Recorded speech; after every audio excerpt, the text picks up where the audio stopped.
कबीर साहब ने कहा, जो तू आया जगत में तो ऐसा कर ले, कर साहिब की बंदगी, भूखे को कछु दे। साहिब कहते हैं, यदि तू संसार में आया है, मनुष्य का जन्म धारण किया है, मनुष्य बनकर आया है, तो एक काम करो, तो ऐसा कर ले। ऐसा करने का मतलब कैसा? कबीर साहब कहते हैं कि मनुष्य का जन्म धारण किए हो तो मनुष्य जैसा कर्म कर ले। किसी माँ के गर्भ से जन्म लिए हो तो माँ के साथ अच्छा व्यवहार भी कर ले। एक पिता के साथ अच्छी सौदा कर ले, अच्छी व्यवहार कर ले। एक पति पत्नी के बीच अच्छी व्यवहार कर ले। जो तू संसार में आया है तो कर साहिब की बंदगी। कबीर देव कहते हैं, ऐसा करने का मतलब इस मनुष्य जीवन में रहकर आत्म कल्याण का काम कर ले और साहिब की बंदगी कर ले। साहिब की बंदगी का मतलब क्या होता है? कोई हमेशा बंदगी नहीं करता। हमेशा तो बंदगी ही करते रह जाएं तो काम नहीं चलेगा। जैसे अजगर करे न चाकरी, पंछी करे न काज, दास मलुका यूं कहे सबका दाता राम। इस चौपाई को सब पढ़ते हैं, गुनते हैं, जानते हैं। ये चौपाई कहता है, अजगर करे न चाकरी। चाकरी मतलब नौकरी, काम धंधा। अजगर मतलब सांप, सर्प। दास मलुका जी ये कहते हैं कि अजगर काम नहीं करता, लेकिन विचार करो तो अजगर भी काम करता है। सांप भी रात में उठते हैं, सुबह उठते हैं तो कहीं न कहीं पहरा देता है। कहीं न कहीं बैंग को, मेढक को, कीड़े को खोजता रहता है खाने के लिए, पेट भरने के लिए। वो बैठा कहाँ है? वो भी तो कर रहा है। पंछी करे न काज, पक्षी भी तो काम कर रहा है। वो भी अपना घोंसला बनाता है, वो भी अपना पेट भरता है। किंतु ये चौपाई यदि विचार किया जाए तो ऐसा लगता है कि थोड़ी सी गलत है। जब कहते हैं पंछी करे न काज, पंछी तो काम कर रहा है। पंछी भी तो अपना घर बना रही है, पंछी भी अपना खाना पका रहे हैं, तो काम कैसे नहीं कर रहा है? वो भी तो कर रहा है। कबीर साहब कहते हैं कि बिना कर्म किए कोई नहीं है। कर्म का मतलब कर्म करेंगे तो हमारी नाम होगी, प्रशंसा होगी। कैसे? मान लीजिए साधना भक्ति करते जा रहे, बीच में अटक गए, अब नाम नहीं होगा। घर में अच्छा काम कर रहे थे, सेवा सत्कार, कई माताएं, कभी बूढ़ी दादी दादा बोलते हैं, पहले तो बहुत सेवा करे, अब नहीं करे। अब उसका काम, उसका नाम अब नहीं चल रहा है। जब कर रहा था तो नाम चल रहा था। ये मनुष्य का जो जीवन है कर्म भूमि का है। सब दिन कर्म करना ही पड़ेगा। सब दिन कुछ न कुछ, अच्छा करो या बुरा, नित्य दिन कर्म करेंगे तभी ये जीवन चलेगा। दास मलुका कहे सबका दाता राम। कबीर देव कहते हैं कि यदि भोजन की व्यवस्था नहीं करेंगे, खेती नहीं करेंगे, व्यापार नहीं करेंगे, साधना नहीं करेंगे, तो सबका दाता राम नहीं हो सकता। सबका दाता किसान हो सकता है। सबकी दाता जो अन्न पैदा करता है। सबकी दाता हमारे जो समाज के बिजनेसमैन, व्यापार करने वाले, अन्न पैदा करने वाले हैं, ये दाता है। इनसे सबका जीवन चलता है। साधु महात्माओं का भी जीवन चलता है। गृहस्थ आश्रम बड़ा है कि साधु का आश्रम बड़ा है? किसका आश्रम बड़ा है? कौन बड़ा? गृहस्थ आश्रम। ऐसे माना जाए तो गृहस्थ आश्रम से सबका पेट भरता है।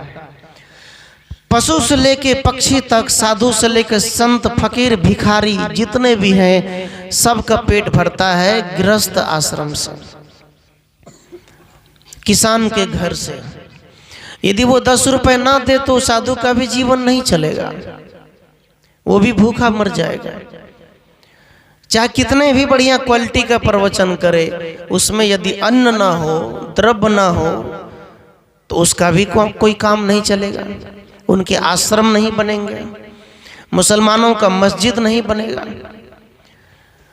कहते ना वहां तो अल्लाह देगा, ना यहाँ भगवान देगा। कौन देगा? मानव समाज। साधु से पूछा कि आपका आश्रम बड़ा है कि गृहस्थ का आश्रम बड़ा है?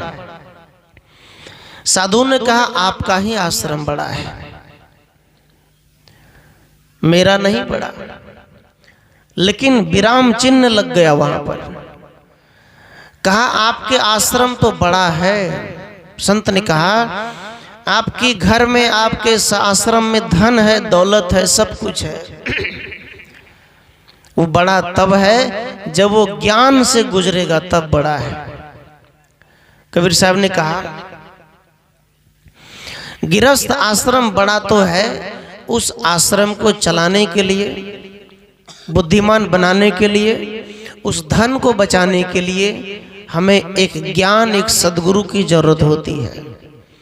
जब उस गृहस्थ आश्रम में सद्गुरु पहुंच जाते हैं, ज्ञान पहुंच जाता है, भक्ति पहुंच जाती है, गुरु का आशीर्वाद पहुंच जाते हैं, तो परिवार सुखी होता है। सुखी होने का मतलब उनके तन मन वचन कर्म पवित्र होता है। जब तन मन वचन कर्म पवित्र होता है तो धन की भी शुद्धि होती है, परिवार के मन का विकार दूर होता है, तब गृहस्थ आश्रम बड़ा होता है और वहीं से साधु संत का भी पेट भरना शुरू हो जाता है। कबीर साहब कहते हैं जब गृहस्थ आश्रम में भक्ति मिट जाती है, सत्संग नहीं होता है, कथा गुरु का कीर्तन नहीं होता है, संतों का दरस परस आदान प्रदान नहीं होता है, तो उस घर का धन मिटने लग जाता है, धन खराब होने लग जाता है। किसी न किसी कारण से धन का विनाश होता है। सज्जनों, इसलिए कबीर साहब ने कहा सबसे बड़ा आश्रम है गृहस्थ आश्रम। किंतु वो गृहस्थ आश्रम में जब ज्ञान हो जाए, सत्संग हो जाए, साधु संत भी आना जाना शुरू हो जाए, तो वो आश्रम सबसे बड़ा होता है। मनुष्य का मन जब बिगड़ता है, आदमी की जब कपड़े फट जाते हैं तो किसी न किसी दर्जी के पास जाते हैं।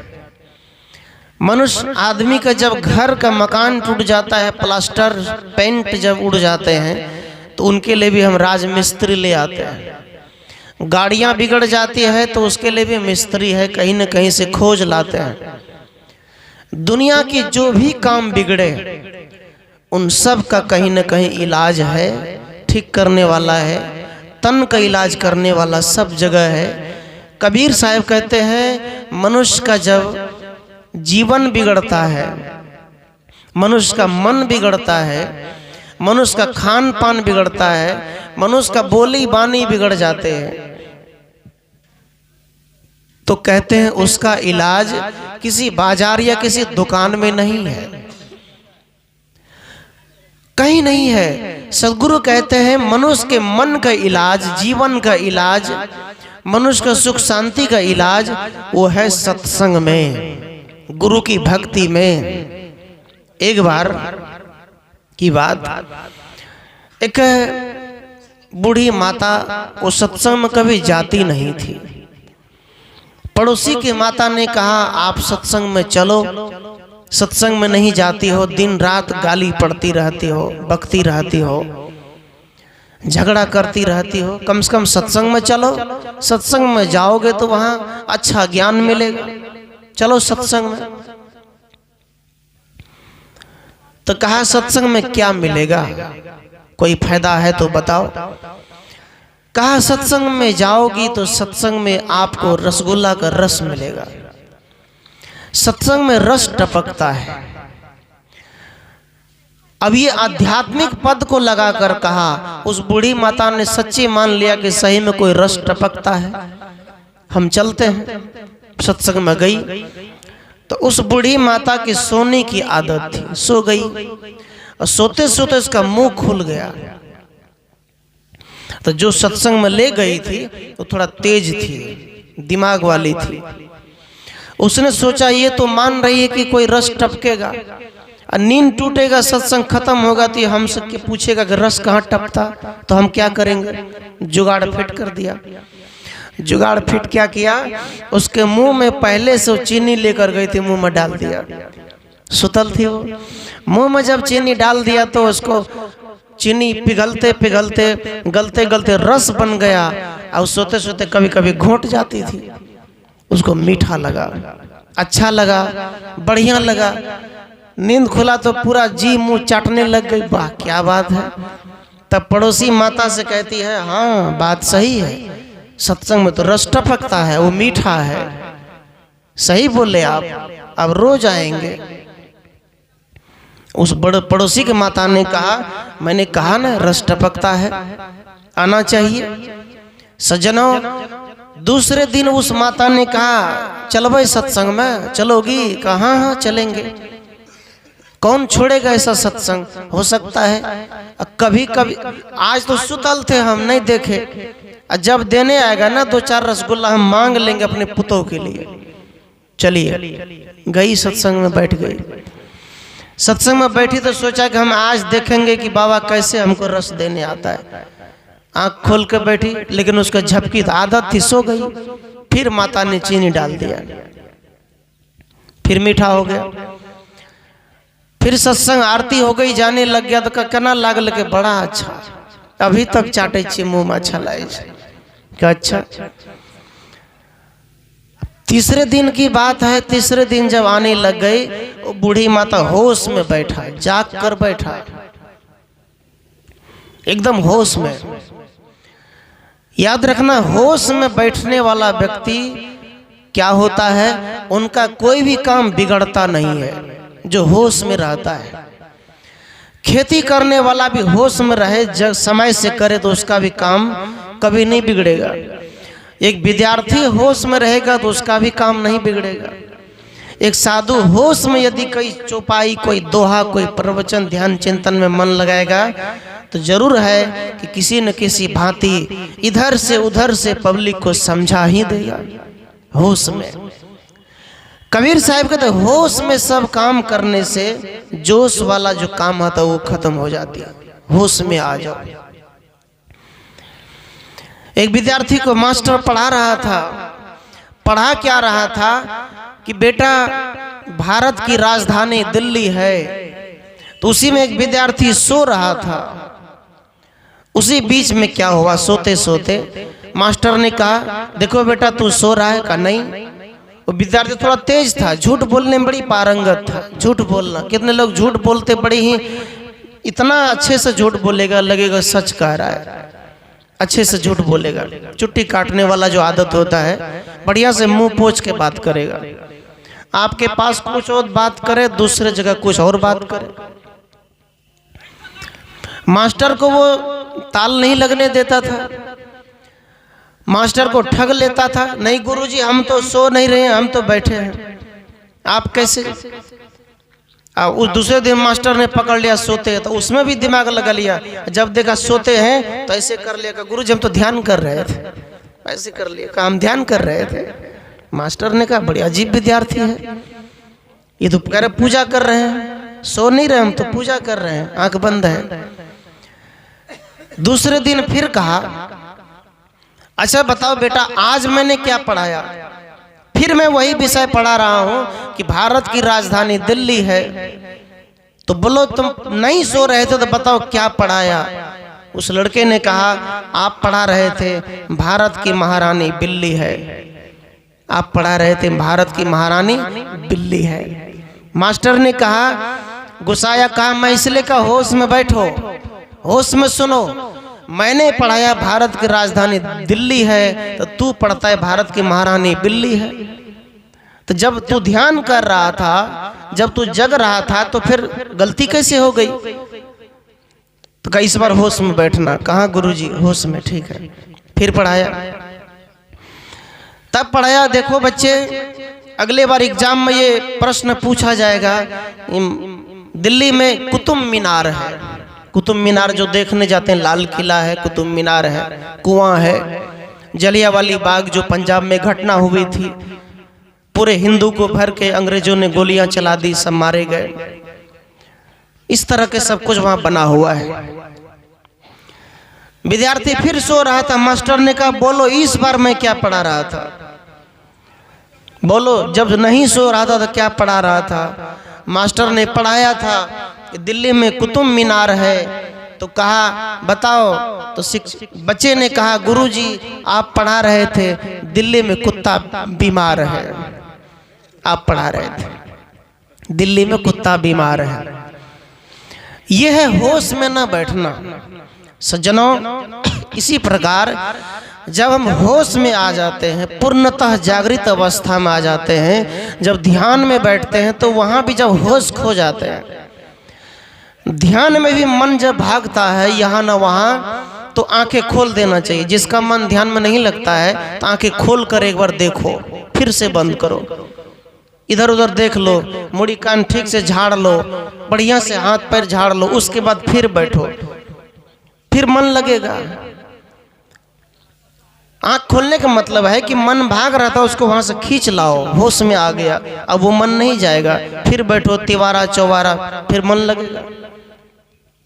तो इसी प्रकार वो माताजी तीसरे दिन होश में बैठा, सत्संग में, होश में, होश में जब सत्संग में बैठी, बैठने के बाद देखा कि साधु जो प्रवचन कर रहे थे, प्रवचन करते करते करते उसमें यही बातें कर रहे थे कि गाली नहीं देनी चाहिए, बूढ़े हो गए हैं, अब भक्ति करनी चाहिए, सत्संग में जाना चाहिए, सभी बेटों को बराबर आशीर्वाद देना चाहिए, सभी पुतों के साथ अच्छा व्यवहार करना चाहिए, सभी पुतों को अच्छी बात बोलनी चाहिए, घर में स्वर्ग होता है, सब बेटा पुतों सेवा करेंगे, यही सब बातें चलने लग गया। वो बूढ़ी माता उसको सुनते सुनते सुनते सुनते ध्यान लग गया सुनने में। उस दिन वो सो नहीं रही थी, उसका ध्यान लग गया सत्संग में। संत ने जो कहा उस बात को सुनने लग गई। सुनते सुनते समाप्त हो गए, प्रवचन आरती हो गई। जब जाने लग गया तो पड़ोसी के माता ने कहा कि चीनी मिल रही है, कल के मत पूछो, मैंने आज ऐसे रस पान किया है, ऐसा मैं रसगुल्ला खाया हूँ, ऐसा मैं रस पिया हूँ कि इसके बाद दुनिया में कोई रस ही नहीं है। कहा क्या? कहा वो क्या है रस? कहा मैंने आज भक्ति का रस पिया है, मैंने आज गुरु ज्ञान का रस पिया है। इस ज्ञान में आज मेरी गाली, आज मेरी झगड़ा, आज मेरी क्रोध सब खत्म हो गया। आप कौन सी रस की बात करते हैं? मैं अब कोई रस नहीं पीऊंगा, अब मैं भक्ति और ज्ञान का रस पीऊंगा। सदगुरु कबीर बीच चौराहे पे बाजार में खड़े होकर लोगों से कहा, कोई राम रसिक रस पियोगे? जोर से कमंडल में लेकर हल्ला देकर कहा, कोई पियोगे राम रस?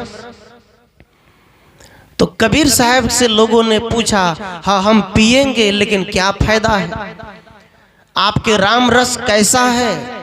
वो राम रस देखने तो दीजिए, वो राम रस है कैसा, किस रंग का है, कैसा कलर है उसका, दिखने में कैसा है बताइए।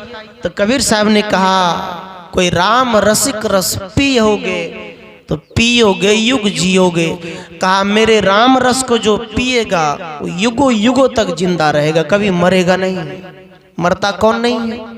सब तो मरते हैं। हर आदमी का शरीर छूट गया, हर आदमी, दादी माँ, दादा, पुतो, बेटी जितने हैं बूढ़े होकर एक दिन मर जाएंगे।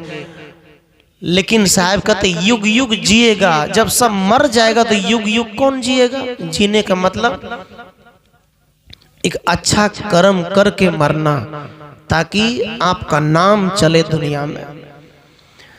एक अच्छे कर्म करके जाने वाला व्यक्ति का नाम चलता है सज्जनों। तो उस बूढ़ी माता ने कहा, मैंने ऐसे राम का रस पिया है। सज्जनों, आदमी शराब का रस पीता है तो 2 घंटे मगन रहता है, गांजा का रस पीता है तो 2 घंटे मगन रहता है, लेकिन कबीर साहब कहते हैं भक्ति का रस जिसने पी लिया उसका पूरा परिवार जीवन भर मगन रहता है। मगन रहने का मतलब उस घर में प्रेम की बारिश होती है, उस घर में एकता की बारिश होती है। इसलिए भक्ति का रस पीना। भक्ति का रस कैसे पिएंगे? पानी पीते हैं ये तो देखे पानी है, लेकिन भक्ति पिएंगे कैसे? पीने का मतलब है जब सत्संग में जाओ, सत्संग से उठकर आओ तो जीवन बदला हुआ हो जाए। बदला हुआ जीवन जो था अब वो नहीं है, बदल गया। गुस्सा शांत हो गई, क्रोध शांत हो गए, बदल गया, अब शांति हो गई। सज्जनों, यही है राम रस पीना।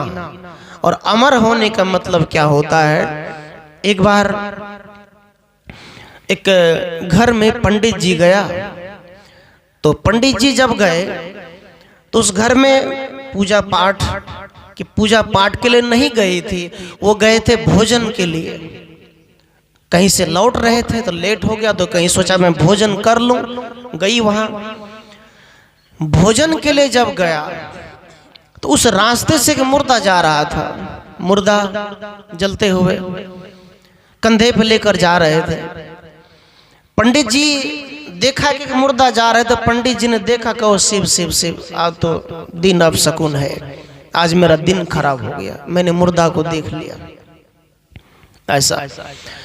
लेकिन याद रखना, यदि आप किसी रास्ते से जा रहे हैं, यदि आप कोर्ट के काम से जा रहे हैं, यदि आप किसी भी और काम से जा रहे हैं, यदि आपने रास्ते में किसी मुर्दा को देख लिया, किसी लाश को देख लिया, तो आप हाथ जोड़ लेना, आपका काम बन जाएगा। मुर्दा को देखने से काम बिगड़ता नहीं है, काम बन जाता है। इसका मतलब है मुर्दा को देखे तो आपको अपना घर की याद आ गई। जिस समय आदमी मुर्दा को देखता है उस समय वो अपने घर को भी याद कर लेता है, अरे हमें भी जाना है। उस समय जरूर ये आदत है, मौत याद आ जाती है। मुर्दा देखना अपशकुन नहीं होता है। मुर्दा देखने से छुतका भी नहीं लगता है।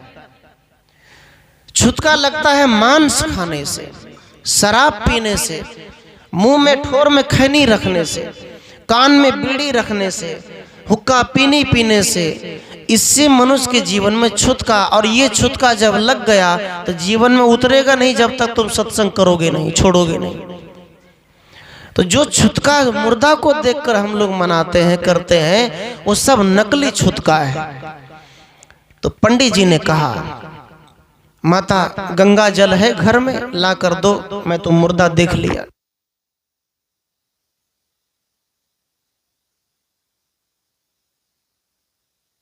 हेलो, एक बार सब लोग फिर से बुलंद आवाज में जयकारा करो।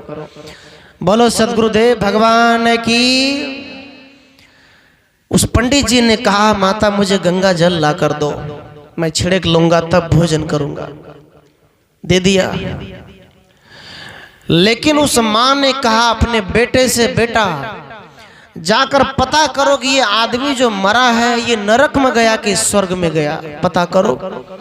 उसका बेटा दौड़कर गया सड़क पर, दौड़कर घर आया, कहा मां ये आदमी नरक में गया है, ये आदमी नरक में गया है। पंडित जी का दिमाग खराब हो गया। पंडित जी ने कहा, मैंने वेद पढ़ा, शास्त्र पढ़ा, मैंने किताबें पढ़ी, जीवन भर मैंने पंडिताई का काम किया, ब्राह्मण ही सबसे बड़ी जाति माने जाते हैं, लेकिन आज तक किसी ब्राह्मण को पता नहीं चला कि आदमी स्वर्ग और नरक में जाता कैसे है। लेकिन ये 10 साल का बच्चा कैसे जान गया? ये 10 साल का बच्चा है, इसे पता कैसे चल गया कि नरक में है कि स्वर्ग में है? आवाज छोड़ रहा है भैया इसका। तो दूसरे बार एक मुर्दा और जा रहा था, तो माँ ने कहा बेटा जाओ अब की बार पता करो कि नरक में गया कि स्वर्ग में। बच्चा दौड़ कर गया, आया, माँ से कहा माँ ये आदमी मर के नरक स्वर्ग में गया है, स्वर्ग में। पंडित जी को रहा नहीं गया। पंडित जी ने पूछ लिया, कहा माता जी एक बात बताइए, ये आपका बेटा है? कहाँ? कहा मैं किताब पढ़ता हूँ, मैं रामायण पढ़ता हूँ, मैं वेद शास्त्र पढ़ता हूँ, मैं धर्म के ठेकेदार मैं हूँ, मैं हवन करवाता हूँ, मैं पिंडदान करवाता हूँ, मैं श्राद्ध करवाता हूँ, मैं विवाह शादी संपन्न करता हूँ, तो ज्ञान मुझे होगा न स्वर्ग नरक का। ये बच्चा तो पढ़ा लिखा नहीं है, वो भी शूद्र जाति का है, कैसे जान गया? माँ ने कहा बेटा बताओ। बच्चे ने कहा पंडित जी पहले बार मुर्दा जो था, मैं जब उनके पास गया तो उसके पीछे जो वो नौता होता है, राम नाम सत्य कहने वाले कटिहारी नौता जिनको देते हैं बराती, वो सबको कोई नहीं कहता था राम नाम सत्य है, बस सब हंस रहे थे। कोई खैनी लटा रहे थे, कोई गांजा, उधर सब लाइन अलग अलग सबकी, सब हंस रहे थे, लगता ही नहीं था कोई मरा है। कुछ लोग तो इतना भी कह रहे थे कि अच्छा भले मर गए, बड़ा समाज के परेशान करे। समाज में जब तक जिंदा रहा सबको परेशान किया, अच्छा हुआ मर गया। सज्जनों, तो बच्चे ने कहा पंडित जी से कि पंडित जी मैं तो किताब नहीं पढ़ा, वेद शास्त्र रामायण भागवत गीता नहीं पढ़ा, लेकिन इस बात से यही पता चलता है जो आदमी जिंदा में सबको परेशान किया, घर में परेशान किया, समाज में परेशान किया, तो वो आदमी जब जिंदा में ही नरक में था तो मरने के बाद स्वर्ग में कैसे जाएगा? पंडित जी का तो कोई जवाब नहीं था।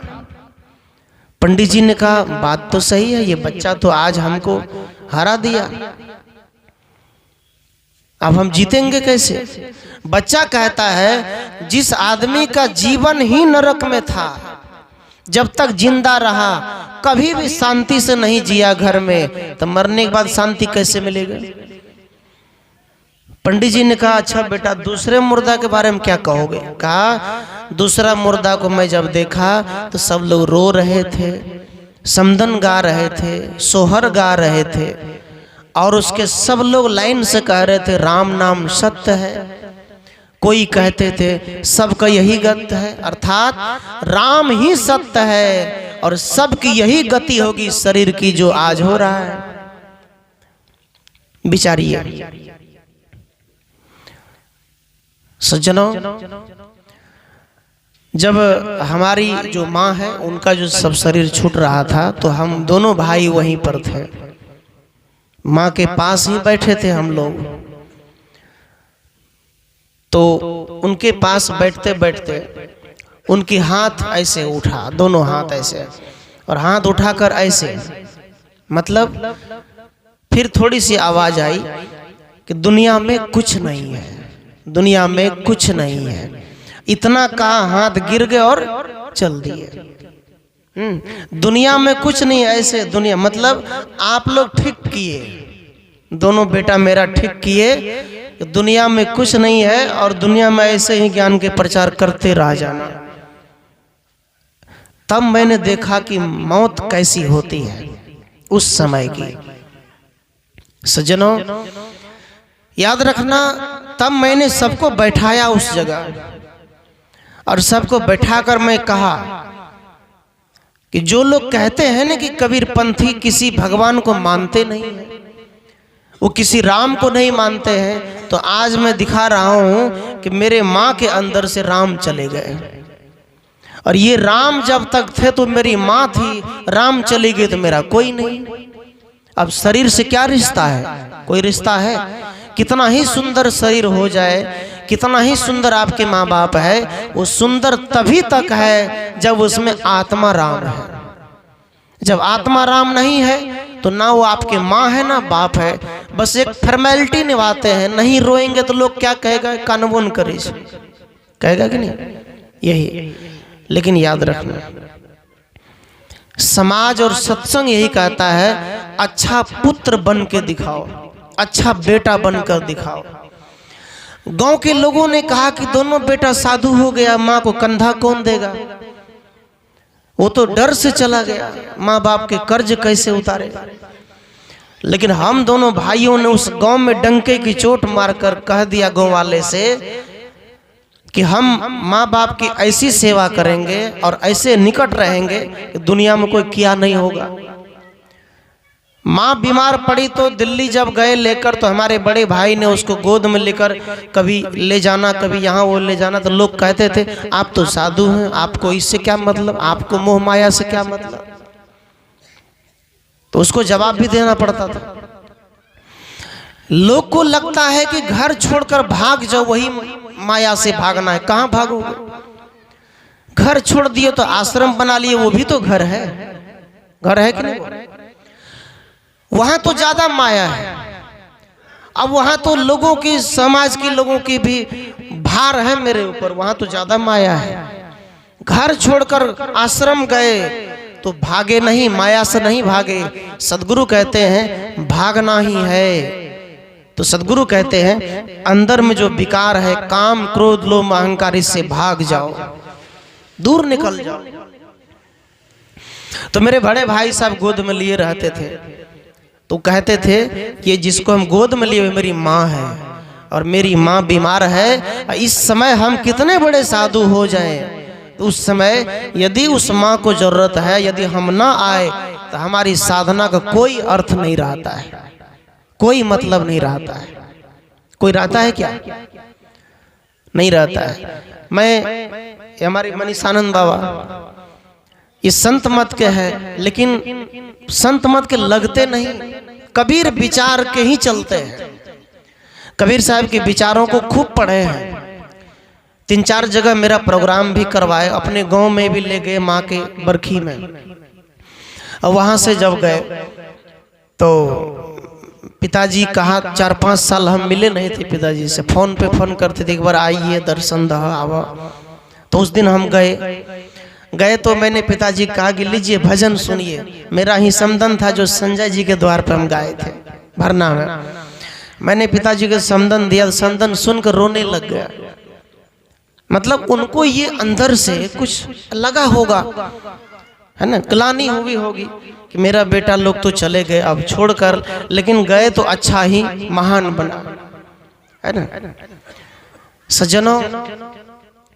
उसके बाद तो मैंने कहा ठंडी भी लग रहा है, थोड़ा सा बुजुर्ग हो गए। कहा तो मेरे साथ एक जैकेट थी गाड़ी में, तो मैंने तुरंत उसको पहना दिया, पहन लीजिए आप, है ना, पहन लिए। मेरा उद्देश्य नहीं कि मेरे पिता है तो मैं उसे जैकेट दूं। इस बेला में या कहीं भी मैं सबको कहता हूं, यदि कोई गरीब है, यदि आप बच्चे का जन्मदिन मनाते हैं तो आप उसमें केक भले ना मंगाओ, मुर्गा पिरवा ना काटो, दारू ना बांटो काटो, आप 200-300 रुपए के पतले कंबल भी बेचकर बांटो गरीबों में। वो आपके बेटे को आशीर्वाद देगा, दुआ देंगे। सज्जनों, आचार्य स्वरूप सदगुरु धर्म स्वरूप साहिब जी ने एक रचना लिखा है कि मात पिता ने जन्म दिया है, पाल पोस कर बड़ा किया है, धर्म है उनकी सेवा करना, सुबह शाम नित्य शीश नवाना। कहा मात पिता ने जन्म दिया है, जन्म दिया है उसका कर्म है, कर्तव्य है, कर्तव्य था, लेकिन सेवा करना ये मेरा धर्म है। सेवा परमो धर्म, सेवा धर्म है। सज्जनों, इसके बाद हमारे मनीषानंद जो हमारे साथ में साहब रहते हैं, तो आश्रम पे बगल में ही, बेला में ही है उनका आश्रम। कभी जान पहचान नहीं था तो साथ हो गए, तो मैं कई जगह ले गया मुझे साथ में। कहते हैं साहब आप मेरे भाई हैं, भाई हैं, तो गुरु भाई सब भाई भाई। सज्जनों, याद रखना, मैं मेन पॉइंट पे आता हूं, सत्संग भक्ति। ऋण उसी दिन आधा होगा जिस दिन आप सेवा करेंगे। गांव के लोगों ने कहा कि आपके जो घर छोड़ के गए तो कंधा कौन देगा। तो हम लोग वहां पहुंचे साधु के रूप में, सभी साधु को लेकर। याद रखना, हमारी माँ मर गई तो हमें आंख से आंसू नहीं आया, दोनों भाई में से कोई नहीं रोए, हंसते रह गए। लेकिन जब कंधा पर उठाकर चल दिए तो जरूर है कि आंख से आंसू उस समय आ गया कि हम जिसे ले जा रहे हैं वो मेरी माँ है, अब दोबारा नहीं मिल सकता, उस रूप में वो नहीं आ सकता। क्या आ सकते हैं? जो माँ चली गई, जो पत्नी आपको छोड़कर दुनिया से चले गए, जो पति आपको छोड़कर चले गए, जो पिता आपको छोड़कर चले गए, जो समय आपका कट गया, जो समय बीत गई, वो नहीं आता। इसलिए समय रहते कहते होश में आ जाओ, जग जाओ, पहचान लो, परख लो, ज्ञान प्राप्त कर लो, इज्जत कर लो। सामने है तो मारते हैं, चले जाते हैं तो खूब रोते हैं। सबकी बात है, सामने में प्रेम कर लो, इज्जत कर लो। इसलिए ये भक्ति है। उस बच्चे ने कहा कि देखो ये सब स्वर्ग में गया है, क्योंकि वो आदमी पीछे पीछे कहते थे अच्छा होता कुछ दिन और जी लेता। जो आदमी जीते जी सबको पसंद है, जिंदा में सबको पसंद है, तो मरने के बाद वो स्वर्ग में जेते ना, नरक में थोड़े जाएगा, नहीं जाएगा। तो आज का कर्म क्या है? 9 केस नखवाल बोले छे कि डरो ऐसे बोले माला पटा बोले, आज याद नहीं रहे।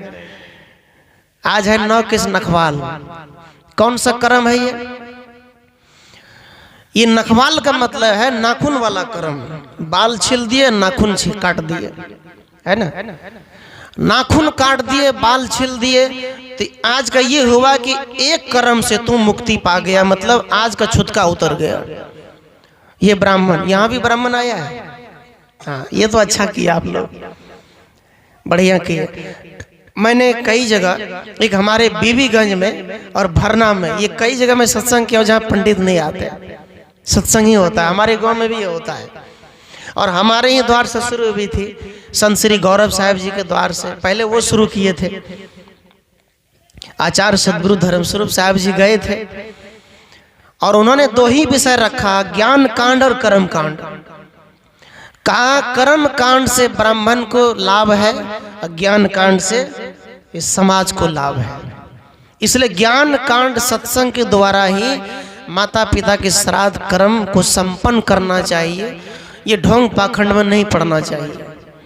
तो आप लोग बुद्धिजीवी हैं, और मुझे लगता है कि आप कबीरपंथी विचारधारक हैं, और इसको आगे बढ़ाते रहिए, बच्चों को भी सिखाते रहिए। ये है ज्ञान, जगना, जगे हुए। तो नखवाल का जो कर्म है सज्जनों, नाखून यदि किसी भी दिन काट लेंगे, नाखून जो है बड़ा बड़ा हो जाए, नाखून किसी भी दिन काट लेंगे तो कोई ग्रह नहीं लगता, कभी भी काट लो। नाखून काट लेने से शुद्ध हो जाता है, पवित्र हो जाता है। तो नाखून वाला कर्म को इसमें जोड़ दिया, रे तू लो काट ले, लो केस, बाल उतार लो। क्यों भाई? इतना मतलब कि उदास हो गए, माँ चली गई, पिता चले गए तो उदास हो जाएंगे? नहीं, उनकी ज्ञान को, उनकी दौलत को बचा के रखो, आगे बढ़ाओ। क्यों काटेंगे सज्जनों? इसको काटने से छुटका नहीं उतरता है, न काटने से छुटका नहीं उतरता है। मन पर जो माया की आवरण है, मन पर जो बाहर संसार का प्रकोप है, जो दिन रात कभी न कभी मनुष्य को अंदर ही अंदर दुखी करता रहता है, कहते हैं इसको हटा ले, जीवन की छुटका उतर गई। छुटका है ही नहीं, इसको अलग अलग प्रकार से मानते हैं। इसलिए सज्जनों, कबीर पंथ समाज में जो रूढ़िवाद है और जो लोग बाहरी समाज के लोग मानते हैं, कबीर साहब उसको उखाड़ कर फेंक देते हैं। जब पुरुष लोग बाल काट लेंगे तो महिला का भी बाल कटनी चाहिए। कटनी चाहिए कि नहीं? बिल्कुल कटनी चाहिए। क्यों नहीं काटते हैं? ये रिवाज क्यों नहीं है? संविधान क्यों नहीं बना? और आज का जो दिन है, आज का दिन है 26 जनवरी, है ना? 26 जनवरी क्यों मनाते हैं पता तो नहीं है। सबको देखा, लोगों ने झंडा ले लिया, दौड़ गया, स्कूल चला गया, प्रसाद खा लिए, बांट दिए।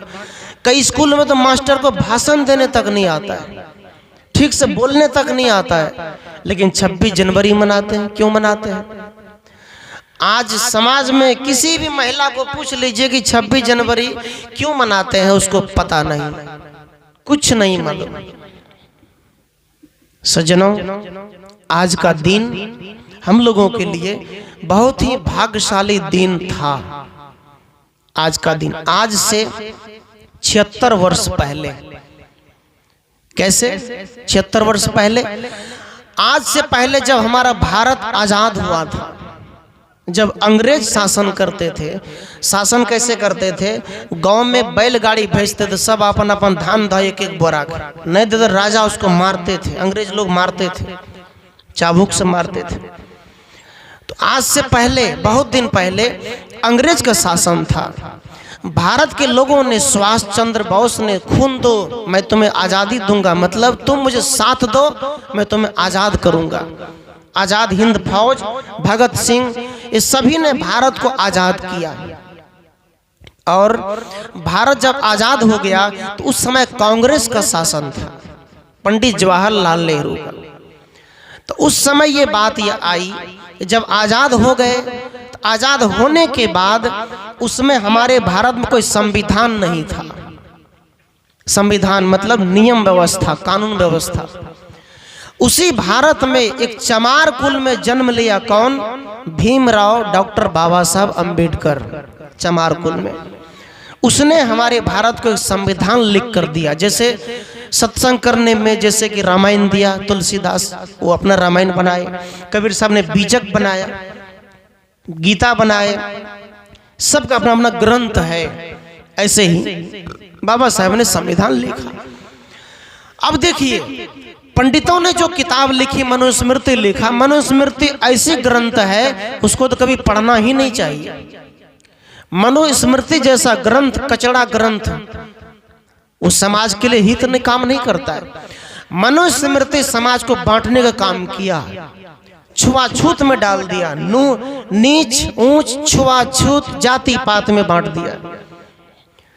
लेकिन बाबा साहब अम्बेडकर ने ऐसा किताब लिखा कि आज की महिलाएं भी प्रधानमंत्री हैं। हमारे जो राष्ट्रपति है द्रौपदी मुर्मू, वो आदिवासी है, अछूत है। मजाल है कि आप 70 वर्ष पहले कोई महिला ब्राह्मण के पास चप्पल पहन के चली जाए, नहीं जा सकते, कभी नहीं। ठीक से कपड़े पहन ले, नहीं, उसको पीटा जाता था। मजाल है कोई पढ़ ले, नहीं, क्योंकि ब्राह्मण के जो मनुस्मृति है उनके द्वारा ये भारत चलता था, पहले वो संविधान था।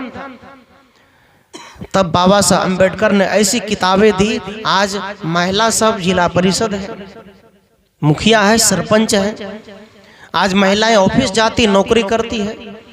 तो आज उसी के नाम पे, आज 1950 को संविधान लागू हुआ था, उसके नाम से 26 जनवरी हम मनाते हैं, गणतंत्र दिवस, लोकतंत्र दिवस। कोई छोटा बड़ा नहीं, सब एक समान। तो उन महापुरुषों को भी ये पढ़ना चाहिए, बच्चों को भी याद करना चाहिए।